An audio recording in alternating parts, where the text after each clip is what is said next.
वह तुम्हारी पीठ पीछे तुम्हें धोखा दे रहा है।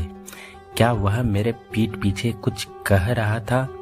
वह तुम्हारी पीठ पीछे बुराई कर रहा था। हर कोई एक दूसरे के पीठ पीछे बात करता है।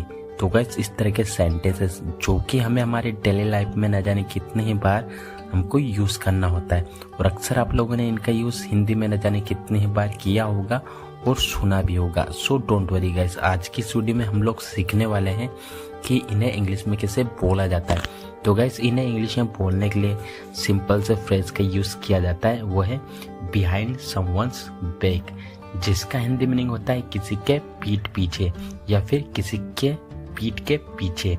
तो इन दोनों का एक ही मतलब होता है, एक ही सेंस होता है, बस कहने का फर्क होता है। तो आइए इसको यूज करने का कंप्लीट रूल जान लेते हैं। तो सबसे पहले बोला जाता है सब्जेक्ट, उसके बाद में हेल्पिंग वर्ब, हेल्पिंग वर्ब के बाद बोला जाता है मेन वर्ब, मेन वर्ब के बाद बोला जाता है बिहाइंड नाउन या फिर पॉजेसिव एडजेक्टिव, फिर उसके बाद में बैक।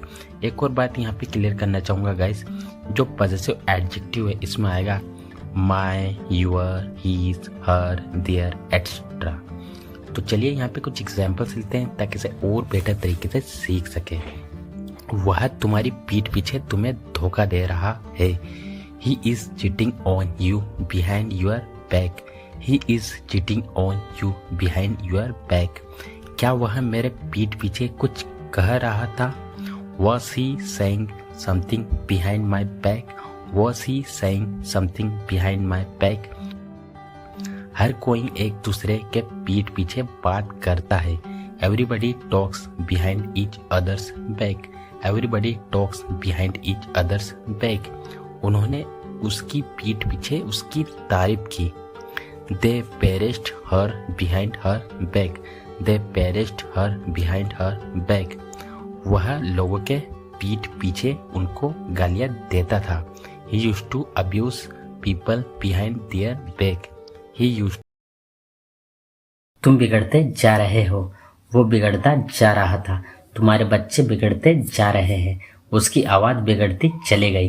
तो गैस इस तरह के सेंटेंसेस जो कि अक्सर हमें हमारी डेली लाइफ में न जाने कितने ही बार इनका यूज़ करना होता है। आई एम श्योर आप लोगों ने भी इस तरह के छोटे छोटे सेंटेंसेस जो कि अपनी डेली लाइफ में कभी न कभी जरूर बोले होंगे, आई एम श्योर सुने भी होंगे। सो डोंट वरी गाइस, इस तरह के सेंटेंस को इंग्लिश में कैसे बोला जाता है आज की इस वीडियो में हम लोग सीखने वाले हैं। तो इस तरह के सभी सेंटेंसेस को इंग्लिश में बोलने के लिए गेटिंग स्पॉइल्ड का यूज़ करते हैं, जिसका हिंदी मीनिंग होता है बिगड़ते जाना या फिर बिगड़ते चले जाना। तो गाइस यहाँ पे गेटिंग स्पॉइल्ड का मतलब होता है किसी चीज़ का, किसी इंसान का या फिर किसी काम का बिगड़ते जाना या फिर बिगड़ते चले जाना। तो आइए इसको यूज़ करने का कंप्लीट रूल जान लेते हैं। तो सबसे पहले बोला जाता है सब्जेक्ट, उसके बाद में हेल्पिंग वर्ब, हेल्पिंग वर्ब के बाद में getting spoiled plus other word. और यहाँ पे आप जो गेटिंग देख रहे हो वो ऐसे मेन वर्ब के तौर पे यहाँ पे काम करेगा। जैसा हमारा टेंस होगा उसके अकॉर्डिंग इसकी फॉर्म चेंज होगी। तो आइए कुछ एग्जांपल्स लेते हैं ताकि इसे और बेटर तरीके से सीख सके।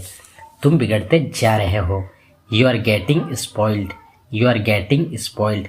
वो बिगड़ते जा रहा था, he was getting spoiled, he was getting spoiled. तुम्हारे बच्चे बिगड़ते जा रहे हैं, your children are getting spoiled, your children are getting spoiled. उसकी आवाज़ बिगड़ती चली गई, हिज वॉइस गॉट स्पॉइल्ड। तुम अब बिगड़ चुके हो, मतलब अब तुम बिगड़ चुके हो। You have got spoiled now, you have got spoiled now. वैसे अगर आपको स्पॉइल में गेट को मतलब बिना यूज़ किए अगर सेंटेंस बनाना है तो इस तरह के सेंटेंसेस बनेंगे, जैसे कि तुम मुझे बिगाड़ रहे हो, you are spoiling me, you are spoiling me. वो हमें बिगाड़ चुका है, he has spoiled us, he has spoiled us. तुम मेरे बच्चों को बिगाड़ क्यों रहे हो? Why are you spoiling my kids, why are you spoiling my kids. वह एक बिगड़ा हुआ लड़का है, he is a spoiled boy. ये तो वो ही जाने, ये तो तुम ही जानो, ये तो भगवान ही जाने, ये तो मेरे पापा ही जाने। तो बस इस तरह के छोटे छोटे सेंटेंसेस जो कि हमारी डेली लाइफ में बहुत बार बोलने होते हैं, जिनमें कि हमें बोलना होता है ये तो वो ही जाने, ये तो हम ही जाने। तो इस तरह के सभी सेंटेंस को इंग्लिश में बोलने के लिए बहुत ही ईजी और कमाल के स्ट्रक्चर का यूज़ किया जाता है। वो है सबसे पहले बोला जाता है ओनली, उसके बाद में सब्जेक्ट, सब्जेक्ट के बाद में नो, या फिर नोज प्लस दिस। गैस एक और बात क्लियर करना चाहूँगा, अगर आपका सब्जेक्ट सिंगुलर है तो नोज का यूज़ करेंगे और प्लूरल है तो नो का। तो आइए यहाँ पे कुछ एग्जांपल्स लेते हैं ताकि इसे और बेटर तरीके से सीख सके। ये तो वो ही जाने, only he knows this, only he knows this. ये तो तुम ही जानो, only you know this, only you know this. ये तो भगवान ही जाने, only God knows this, only God knows this. ये तो मेरे पापा ही जाने, only my father knows this, only my father knows this. ये तो रोहित ही जाने, only Rohit knows this, only Rohit knows this. ये तो पुलिस जाने, only police know this, only police knows this. तुम तो एक बात को पकड़कर बैठ जाते हो, एक बात को पकड़कर मत बैठो, एक बात के पीछे क्यों पड़ रहे हो। तुम तो हमेशा एक बात के पीछे पकड़कर बैठ जाते हो।